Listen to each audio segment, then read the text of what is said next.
Sure, what's on your mind?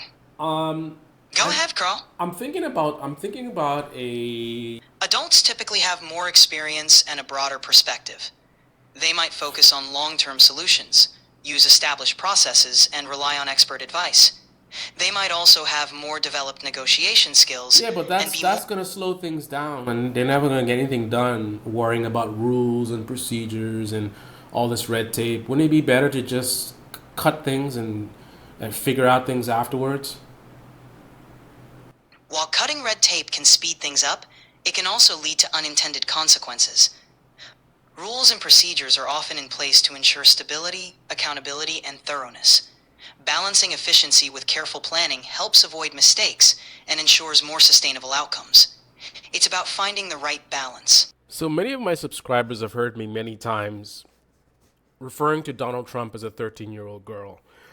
I honestly do not say that to be insulting. I'm not trying to be funny.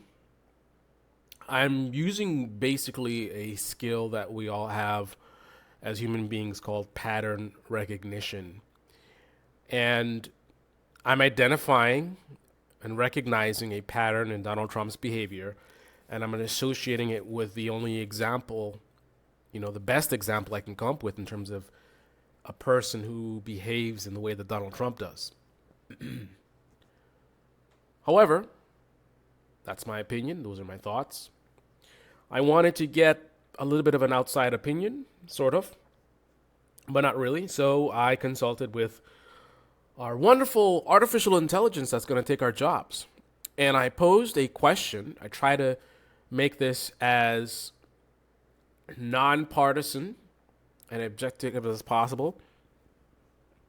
I don't reference Donald Trump. I don't reference the Republican Party.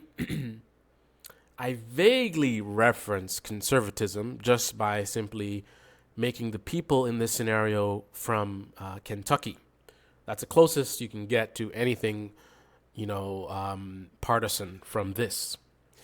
You can pause the video and read this section here. This is the prompt that I gave the artificial intelligence model that I'm using.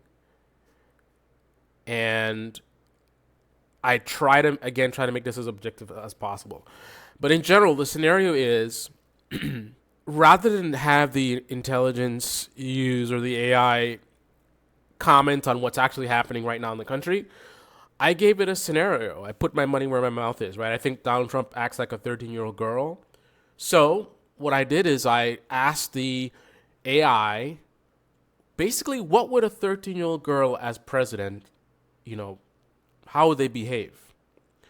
And then I've also identified that MAGA seems to be a very juvenile movement, and the boys of the MAGA movement, they're kind of, in my view, like 15-year-old to maybe 20-year-old is their how their behavior is. These kind of guys, grown men that talk about liberal tears and childish nonsense like that, and they'll be in their 30s and 40s and even older than that, talking like kids and talking about woke. This is woke. That's woke. Like very very juvenile.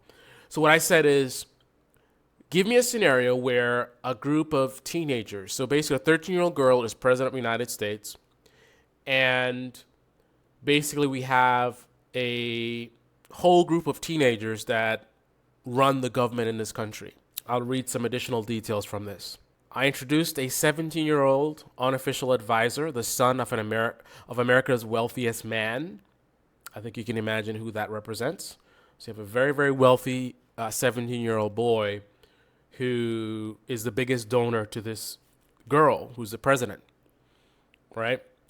This person follows the president everywhere, is under multiple federal investigations himself, has direct access to his father's massive campaign contributions. Effectively, he controls access to the president. He's pushing for tax policies that would benefit his family. He's using simple explanations to manipulate the president's decisions. So these are the questions that I asked the AI to answer. How would the first 30 days in power unfold? The power dynamic between limited capacity president and her manipulative advisor. So the president I put as a 13-year-old girl who has an antisocial personality disorder, a little bit below average intelligence, struggles to understand complex concepts and things like that. So the idea here is I want to see what it would look like if the president really was acting like a 13-year-old girl and MAGA was a movement of boys, right? And I want to contrast that behavior with what actually is happening to see if it's similar in any way, to kind of see if my instincts are correct in terms of my assessment of the behavior of these people. So we want to see how do they balance the rural voter expectations, because remember these kids are from Kentucky. Rural voter expectations against donor demands, their approach to shutting down investigations into themselves, because they all like criminals, they have investigations going on. The communication strategy used to maintain support while enriching donors. How the extreme age gap with the opposition affects political discourse. So I made the opposition party. I think you know who that is. Again, I kept this very, very nonpartisan.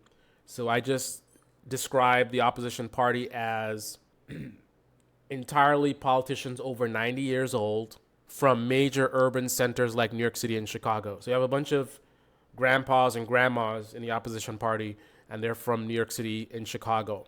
We want to see how they would actually interact with the federal bureaucracy, the ways they might use their youth to deflect criticism while consolidating power. Consider both immediate actions focused on self-preservation and longer-term implications for governance. So, this is the response I got back. Immediate self-preservation is the first thing they will do. The teen-led administration takes aggressive steps to shut down investigations, firing Department of the Justice people and FBI officials, issuing controversial pardons, installing loyalists in key agencies. Now, if you're a conservative, the only thing that you heard out of what I just read is issuing controversial pardons. Can you figure out why that is? Why you locked on to just that phrase and are ignoring everything else I just said? Anyway, policy rollout and broken promise on costs.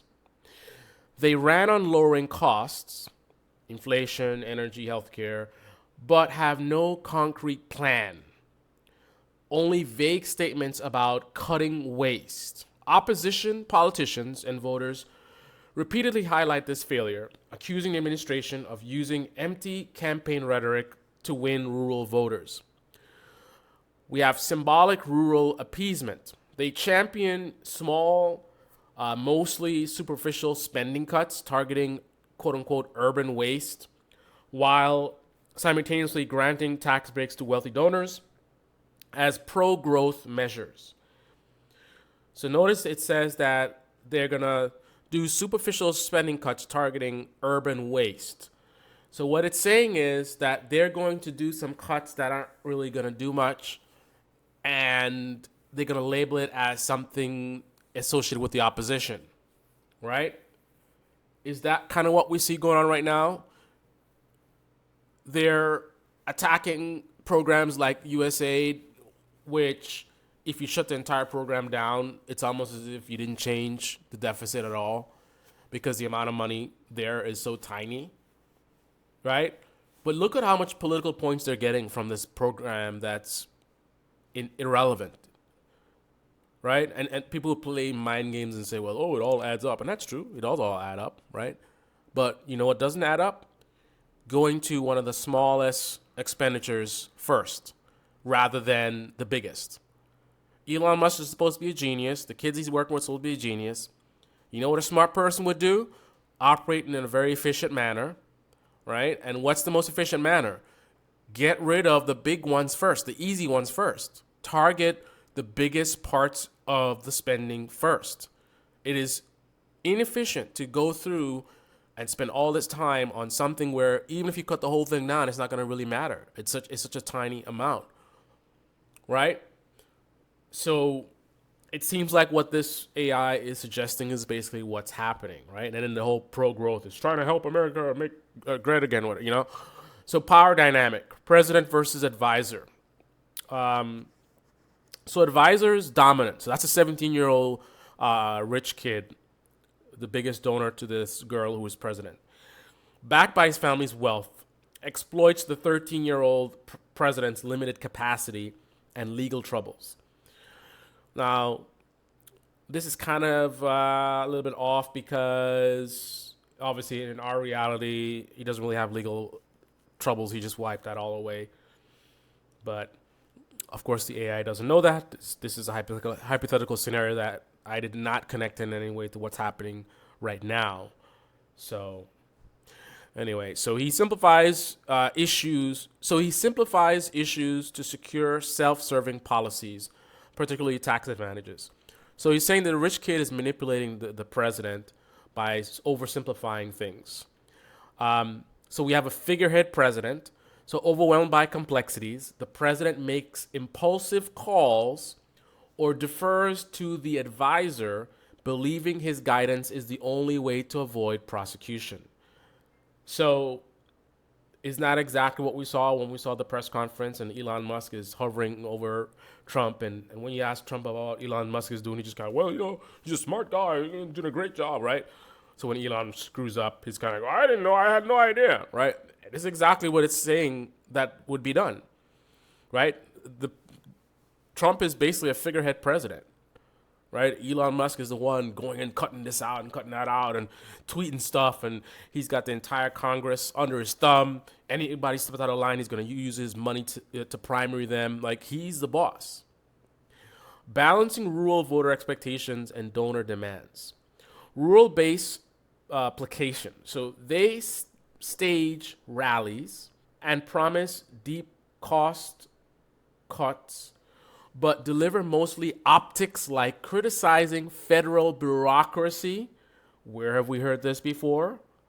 This is one thing I want to point out to people is, for people that don't agree with me, I want them to think for a while, why is it that these people are behaving exactly as you'd expect them to if this was the real reality, as opposed to the way they're presenting things, right?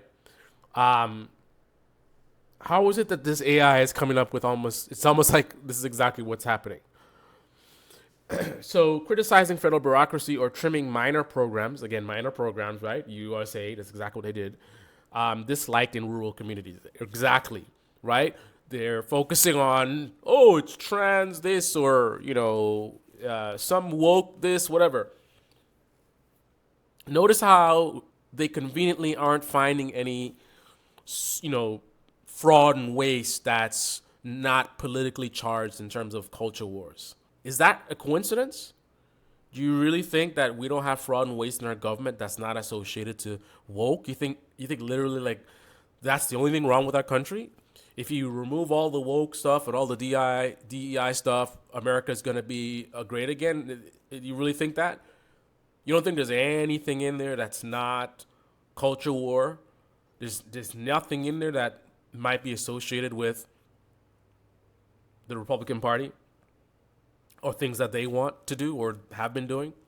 It all just so happens to be convenient that it's all... Like, imagine if it was the roles were reversed. So you have the Democrats in office and they're cleaning the budget, and every single thing they find is like, this is for white supremacy, and this is white supremacy, and this is a racist. That's a racist policy.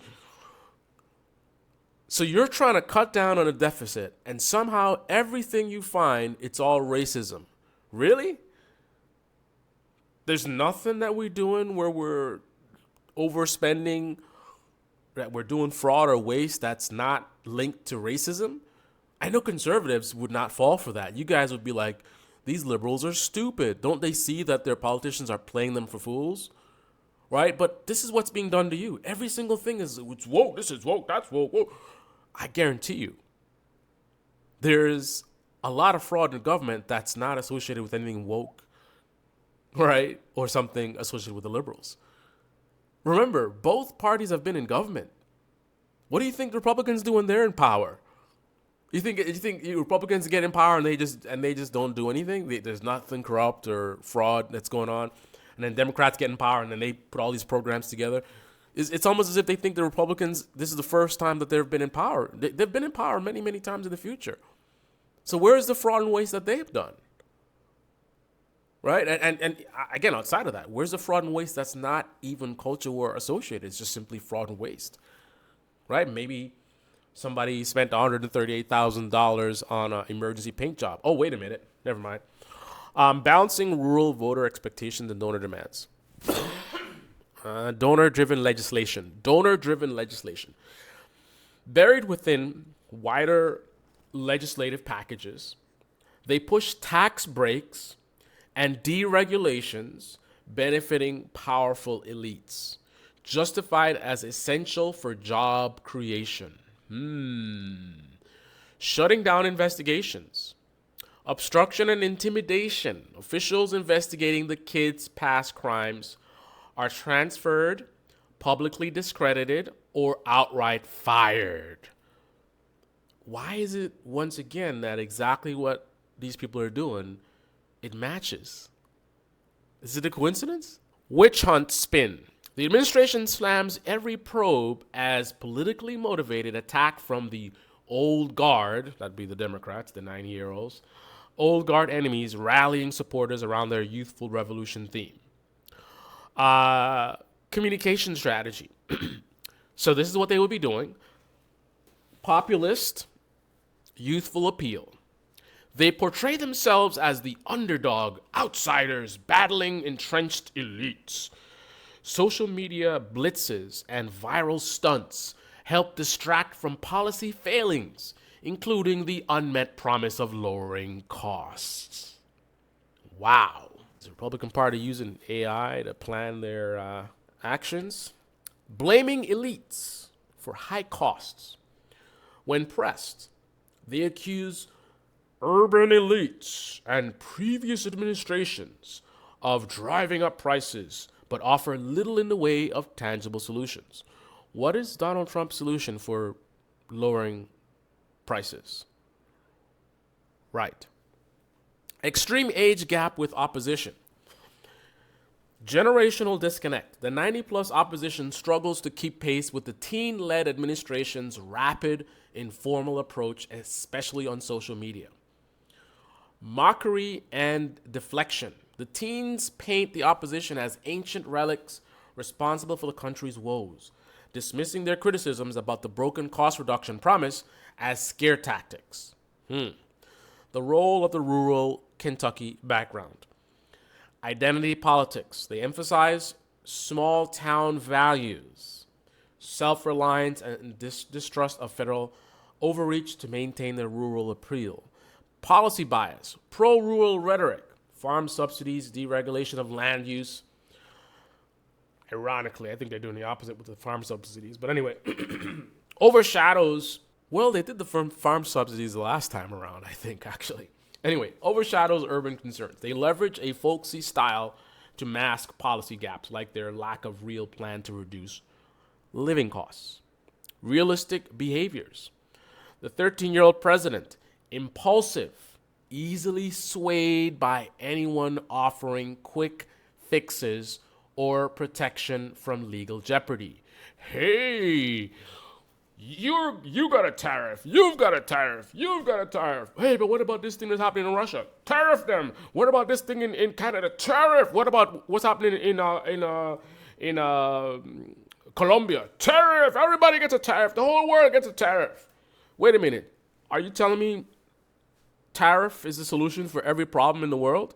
Yes. Where's your mother? Anyway, offering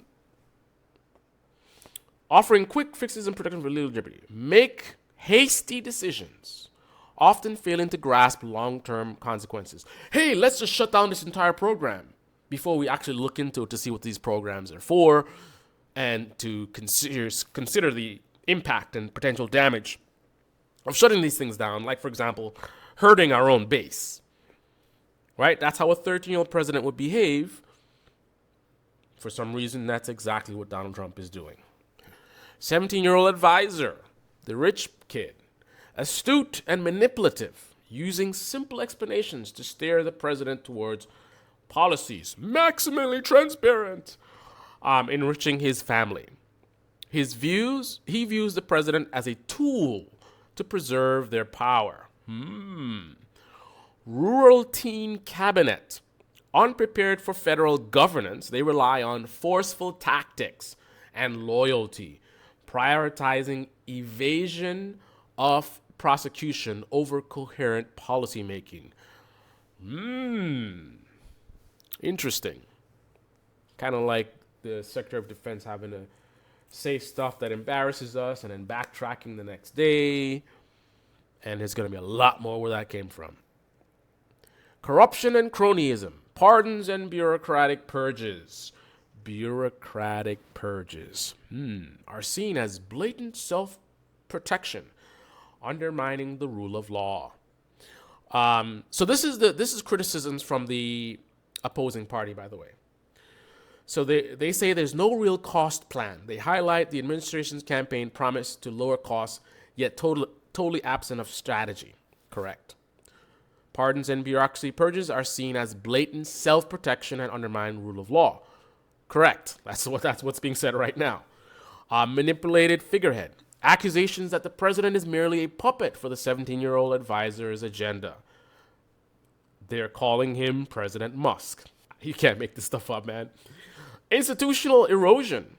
Firing or sidelining career officials, like people that are experts in our nuclear arsenal that got fired, and now they're trying to track them down. Many people don't even realize that we've had a few instances over the years where there were accidents where they almost launched nuclear missiles by accident.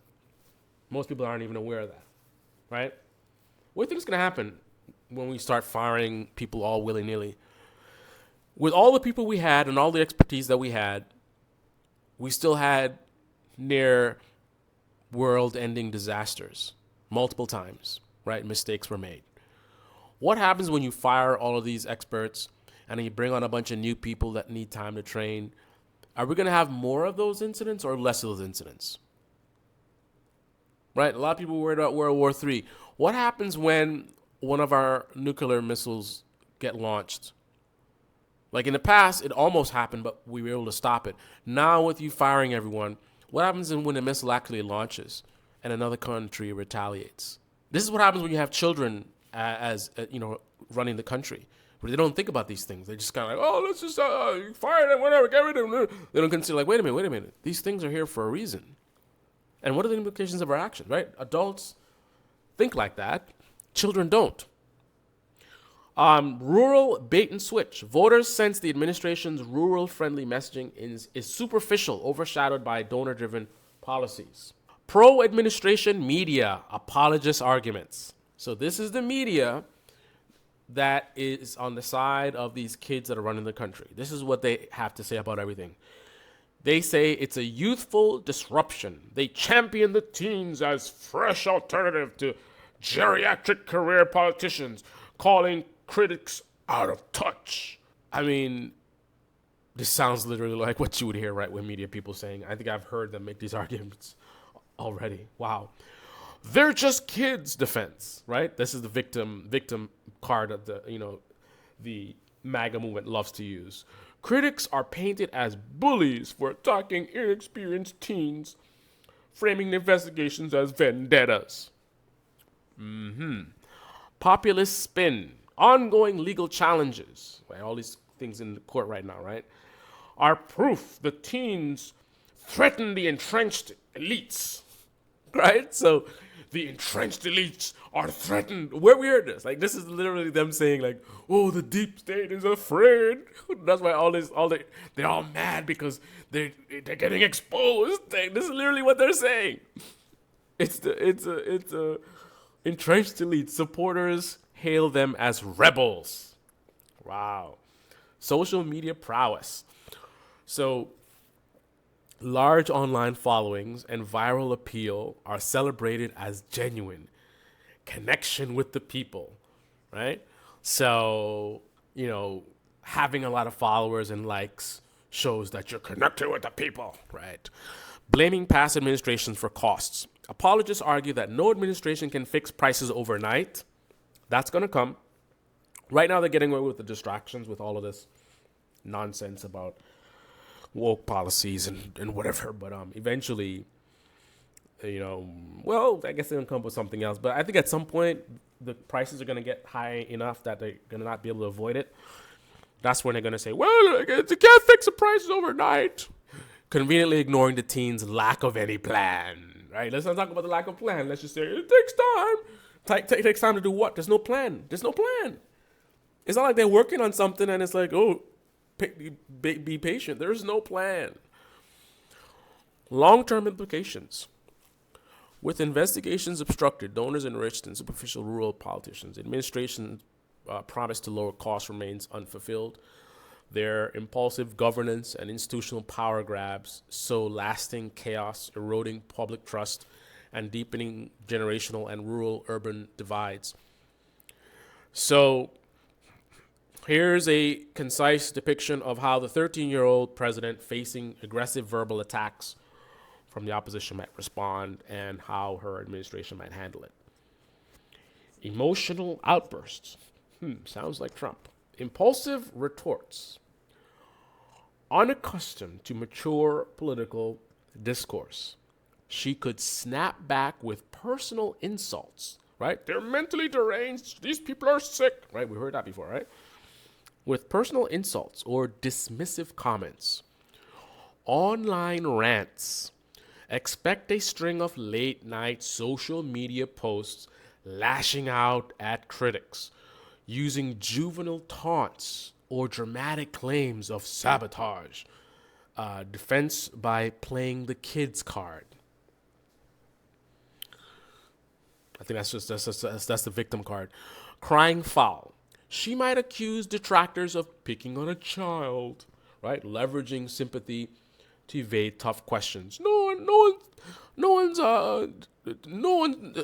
been treated worse than me, right? I've been treated worse than any other president, right? Victim narrative. Her administration frames verbal attacks as bullying by the out-of-touch elites, prompting public empathy and deflection from substantive issues, right? Calling supporters to action. She might call on her rural base to flood social media or even protest aggressively, fueling a grassroots uprising image. Executive power plays. If sufficiently provoked, she could threaten to use her position to punish political adversaries. More firings or investigations guided by her manipulative advisor. These are the simplified talking points. Blame and deflect. She simplifies conflicts, portraying every accusation as part of a broader conspiracy against the real Americans. Populist one-liners.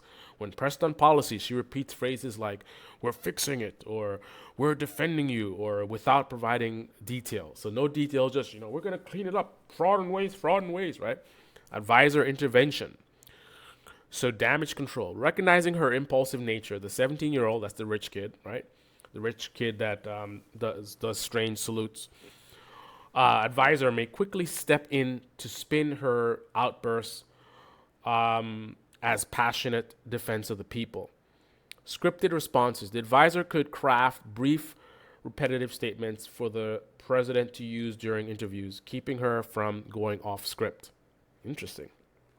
Overall, confronted with the aggressive attacks, the 13-year-old president's lack of emotional and intellectual maturity might lead to a mix of impulsive outbursts, victim playing, and heavy reliance on her manipulative advisor, ultimately fueling political drama rather than constructive debate. So in the end, I asked it to contrast how adults would behave.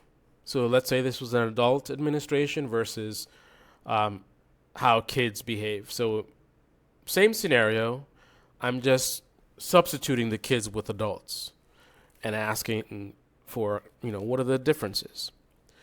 So in terms of the cost cutting, let's say they do cost cutting for education. So the teenagers, the administration might impulsively cut funding for urban schools, viewing them as elitist or wasteful without considering the impact on students or communities.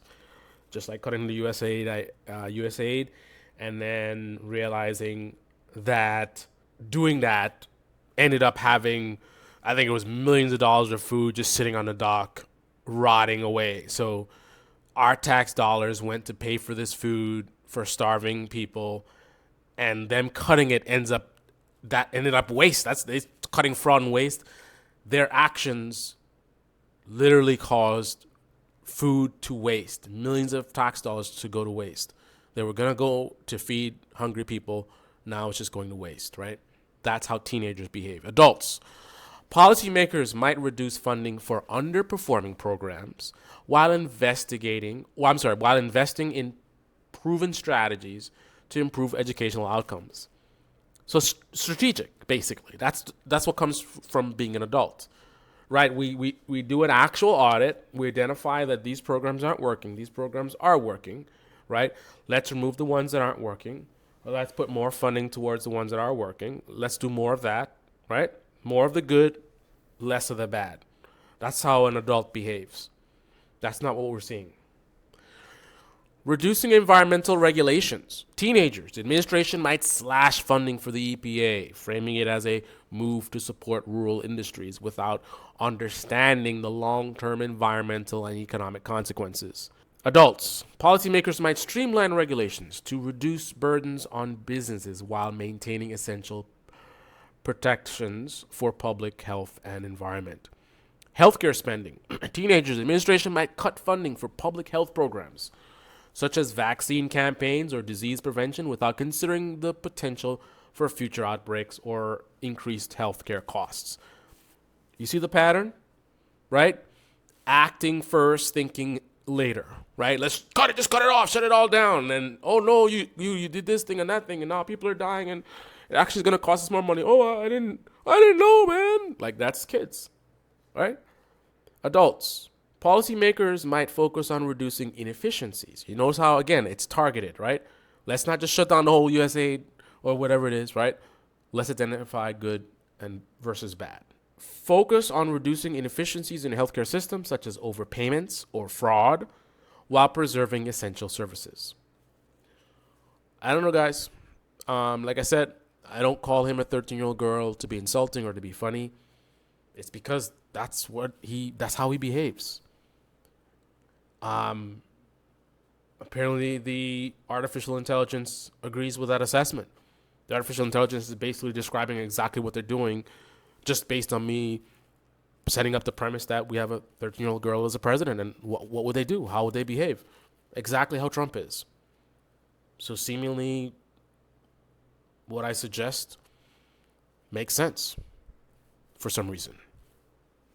What are your thoughts?